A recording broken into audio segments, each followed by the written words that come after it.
Uh, hey everybody. So, if I'm not looking like directly at the camera, my laptop is right behind the camera where I'll be reading the questions from, and then I also have notes right here that I wrote that I'm gonna reference, so just a disclaimer on that.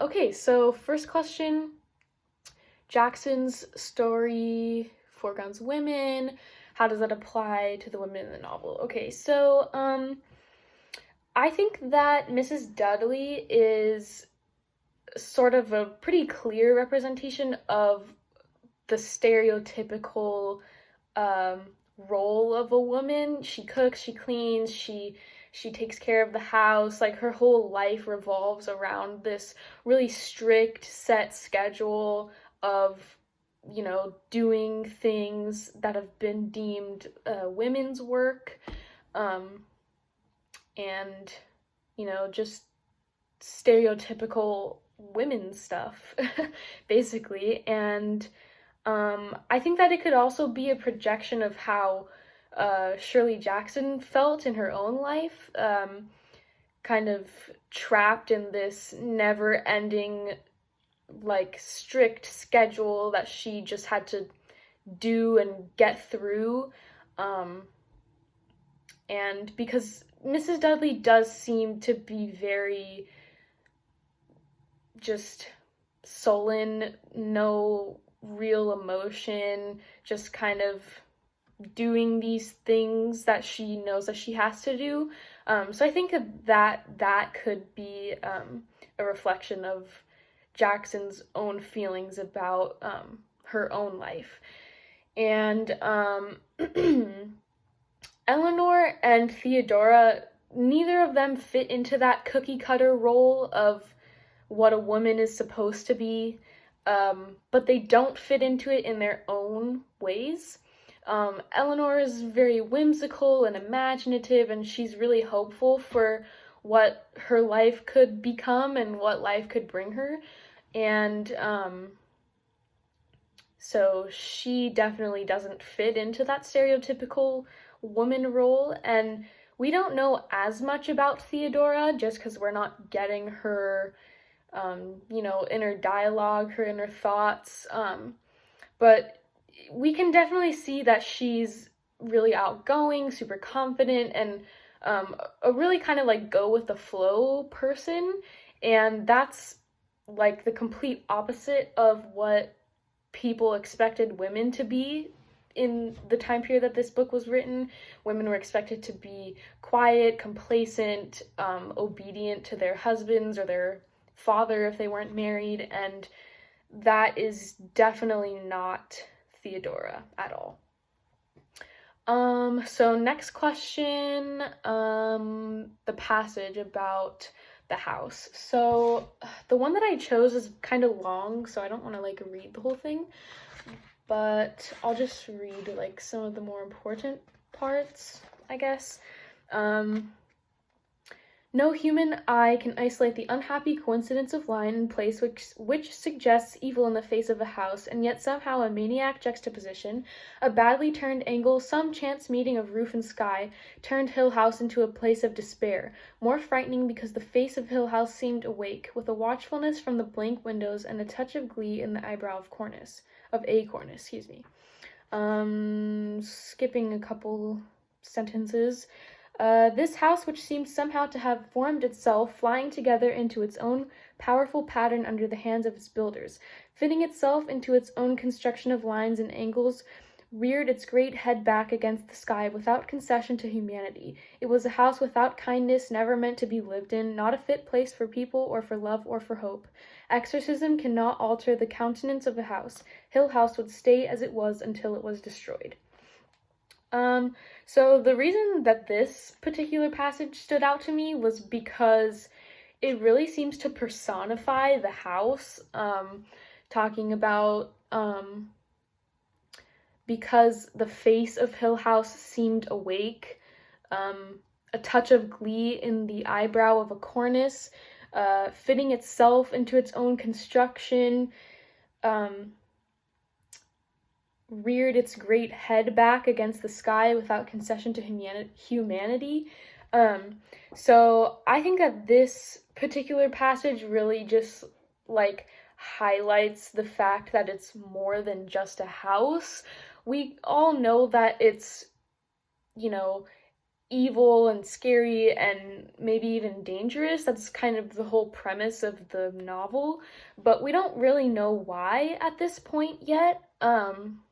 So I think that this just kind of alludes to, like, it really indulges into that mystery of, like, what is Hill House, you know, and just the fact that it elicits, like, this horror from whoever lays eyes on it. You don't even need to know the history, what happened there. Just seeing the house, like, evokes this instinctual feeling of fear and that the house is evil, and I just thought that that passage was, like, really powerful. Okay, so next question. Okay, the character that I chose was Eleanor. As I already mentioned in the first question, she's very imaginative, whimsical. She's seems to be a pretty big dreamer.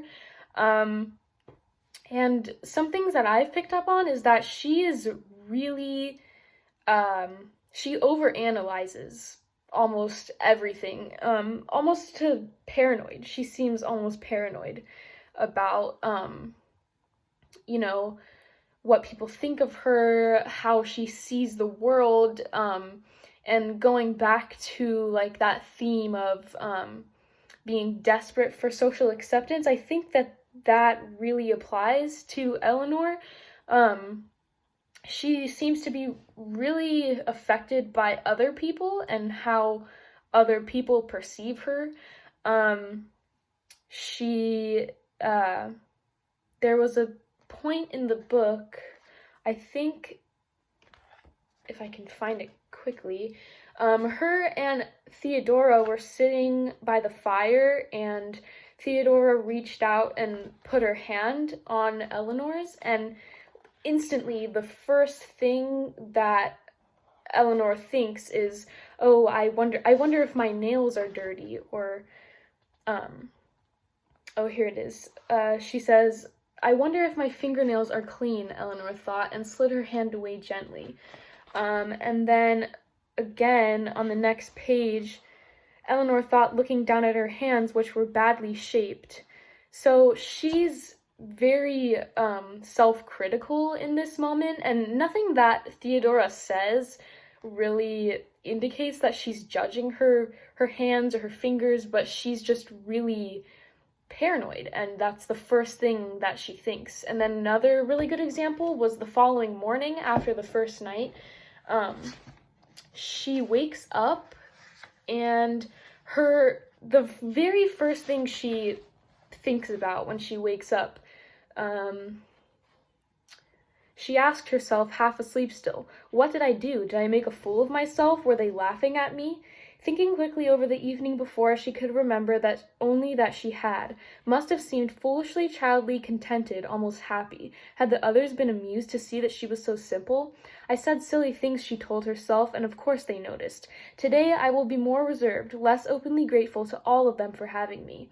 So this is her immediate first thought when she wakes up in the morning. Nothing that any of the other guests said to her or made her feel this way. She just really reads into everything. So I think that that's really telling about her character. And I think that there's something about Eleanor that is going to be really important to the story, maybe. I think that she is the focus of the narrator for a reason. We're getting her inner thoughts and her inner dialogue because there's something about her that's gonna be important to the plot. I don't know. That's just something that I was thinking about. And then I've been talking for way too long, so I will try to be fast on the last question. But the theme that I chose to talk about was the fractured self. So the more I read the novel, the more I see could possibly be Shirley Jackson's reflections of her own self and her own emotions. Again, about Mrs. Dudley being a representation of how she felt in her day-to-day life, having to conform to this strict schedule of what a woman should be doing. And then that also goes into, with Eleanor, she feels like she's been hindered in a way socially by having to take care of her mother, and she's kind of lost touch with her sense of self, and going to Hill House and getting away from her home is kind of a way for her to find herself and find, new things with life. And with Theodora, she's using humor and sarcasm and making a lot of jokes, I think, to deflect something. We don't know too much about Theodora yet, not as much as we do about Eleanor for sure. But I think that there's a reason for that. So, yeah, that's pretty much it.